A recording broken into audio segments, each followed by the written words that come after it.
Hello everyone, welcome to my channel Sasi's garden. तो आज मैं इस वीडियो में आपके साथ शेयर करूंगी चाय पत्ती की खाद को आप किस तरह से बनाएं और किस तरह से इस्तेमाल करें ताकि आपके पौधों पर किसी तरह का साइड इफ़ेक्ट ना हो। क्योंकि मोस्टली हम चाय पत्ती की खाद को धुल करके और सुखा करके यूज़ करते हैं। मैंने भी किया है, लेकिन उसका उतना इफ़ेक्ट पौधों पर नहीं होता है। अगर किसी भी खाद का यूज़ हम करते हैं उसे अच्छे से डिकम्पोज़ होने के बाद, तो उसका इफ़ेक्ट पौधों पर ज़्यादा अच्छे से होता है और कभी भी पौधा हमारा ख़राब नहीं होता है।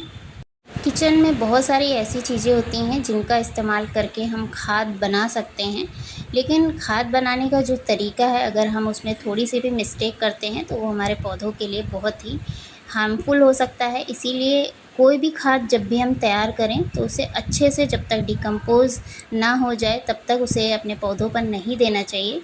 आपके सामने ये 2 पौधे रखे हुए हैं। ये इंडोर प्लांट हैं। इसमें से एक डेफिनबेगिया का ये प्लांट है जिसे मैंने कटिंग से कुछ दिनों पहले लगाया था और ये कटिंग बहुत अच्छे से चल गई है। कटिंग लगाते समय मैंने इसी खाद का यूज़ किया था और इसमें बहुत ही जल्दी इस तरह से ग्रोथ दिखाई दी। इंडोर प्लांट जितने भी होते हैं या लीफी प्लांट होते हैं, उन्हें नाइट्रोजन रिच फर्टिलाइज़र जब हम देते हैं तो उनमें ग्रोथ बहुत ही अच्छी होती है।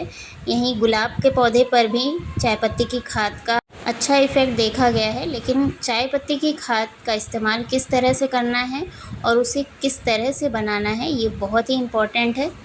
और यहाँ आप देख सकते हैं ये स्नेक प्लांट है। स्नेक प्लांट में भी मैंने इसी खाद का यूज़ किया है, क्योंकि ये इंडोर प्लांट है और लीफी प्लांट है, इसलिए मैं मोस्टली इसी खाद का यूज़ करती हूँ। तो चलिए सबसे पहले मैं आपको दिखाती हूँ कि किस तरह की डिकम्पोज़ हुई चाय पत्ती की खाद को हमें यूज़ करना चाहिए। तो यहाँ आप देख सकते हैं ये लास्ट में मैंने एक पॉलीथीन में ये खाद रखी हुई है। ये है चाय पत्ती की खाद और अच्छे से डिकम्पोज़ हुई। लगभग 2 महीने पहले से मैं इसे तैयार कर रही हूँ। इसका टेक्सचर आप देख सकते हैं, इसमें जो चाय पत्ती के दाने हैं वो काफ़ी बारीक हो गए हैं और यही पहचान है अच्छे से डिकम्पोज़ हुई खाद की।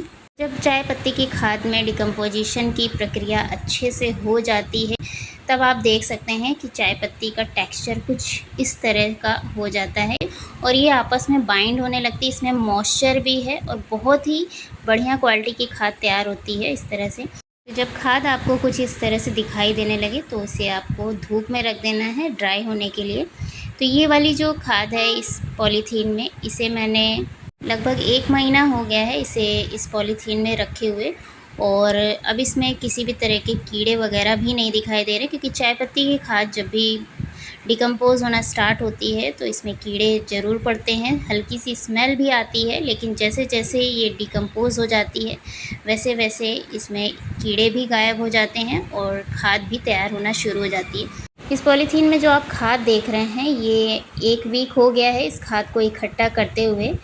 जहाँ पर भी मैं इस खाद को रखती हूँ वहाँ पर फ्रेश चाय पत्ती को, यूज़ की हुई चाय पत्ती को इसमें डालती रहती हूँ और जब 1 वीक हो जाता है तो उस पॉलीथीन को किसी शेडी एरिया पर टांग देती हूँ ताकि उसमें डिकम्पोजिशन चलता रहे। इसी तरह से 1 वीक में आपके पास जितनी भी खाद इकट्ठा हो उसे आप किसी शेडी एरिया पर रख दें और 1 से 1.5 महीने बाद जब खाद का टेक्सचर चेंज होने लगे, उसमें से आपको कीड़े दिखाई ना दें, तब आप उसे धूप में सुखाएं। अच्छे से सुखाने के बाद फिर आप उसे स्टोर कर सकते हैं और अपने पौधों को दे सकते हैं। तो इस तरह से आपको 1 वीक तक खाद को इकट्ठा करना है और इकट्ठा करके आपको किसी शेडी एरिया पर टांगते जाना है। जब आपकी खाद का टेक्सचर, जैसा कि मैंने आपको दिखाया, बाइंड होने लग जाए, उसमें कीड़े वगैरह ना दिखाई दें और किसी भी तरह की स्मेल आना बंद हो जाए, उसके बाद आपको धूप में हल्का सा ड्राई करना है। या नहीं भी ड्राई करेंगे, आप उसे ऐसे ही किसी शेडी एरिया पर रख देंगे तो खाद खुद ब खुद अच्छे से ड्राई हो जाएगी। गर्मियों के सीज़न में तो इसे सुखाना भी नहीं पड़ता है। सर्दियों में आप इसे धूप दिखा सकते हैं अगर स्टोर करना चाहते हो तो। इन दोनों इंडोर प्लांट्स को खाद दिए हुए लगभग 1 महीना हो गया है और अब मैं फिर से इसमें खाद दे रही हूँ। इस खाद को आप जितनी क्वांटिटी में मैं आपको बताऊंगी, अगर इस तरह से आप देते हैं तो 15 से 20 दिनों के गैप में दे सकते हैं और आप रिज़ल्ट देखिएगा, बहुत अच्छा रिज़ल्ट मिलेगा। लीफी प्लांट में ग्रोथ काफ़ी अच्छी होगी और मिट्टी का टेक्सचर भी सुधरता है इस खाद को जब आप अपनी मिट्टी में मिलाते जाते हैं। तो इतने बड़े प्लांट में मैं लगभग 2 चम्मच भर के इस तरह से ये जो ड्राई फॉर्म में खाद है, इस खाद को दे रही हूँ इस प्लांट पर। अच्छे से गुड़ाई करना है और 2 चम्मच इस तरह से आपको अपने जो भी इंडोर प्लांट्स हैं, गुलाब के पौधे पर भी आप दे सकते हैं।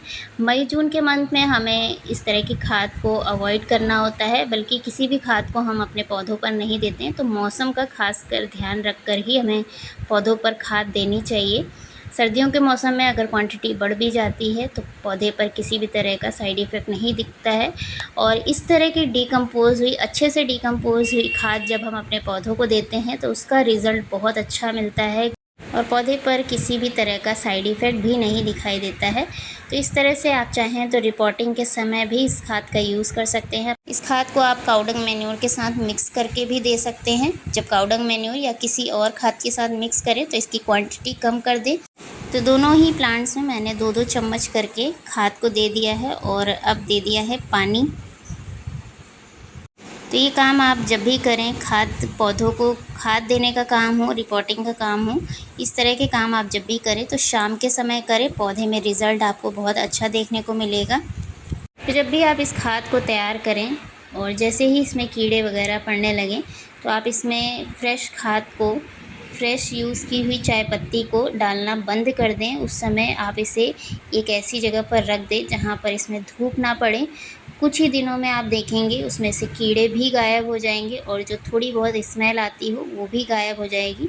तो अगर इस तरह से थोड़े बहुत कीड़े पड़ते हैं या स्मेल आती है तो उससे आप बिल्कुल भी ना घबराएं, क्योंकि ये कीड़े हमारी खाद को नुकसान नहीं पहुंचाते हैं, बल्कि डिकम्पोजिशन की जो प्रक्रिया है उसमें मदद करते हैं।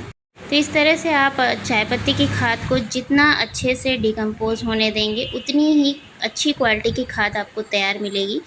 यहीं अगर आप ये खाद सर्दियों में तैयार करते हैं, सर्दियों में थोड़ा सा समय ज़्यादा लग सकता है। सर्दियों में कीड़े भी जल्दी नहीं पड़ते हैं, हो सकता है 15 से 20 दिनों बाद कीड़े पड़े। तो मौसम का बहुत इफ़ेक्ट होता है। गर्मियों के समय में हम जो भी खाद बनाते हैं बहुत ही जल्दी बन कर के तैयार होती है। डिकम्पोजिशन की जो प्रक्रिया होती है बहुत ही तेज़ी से होती है।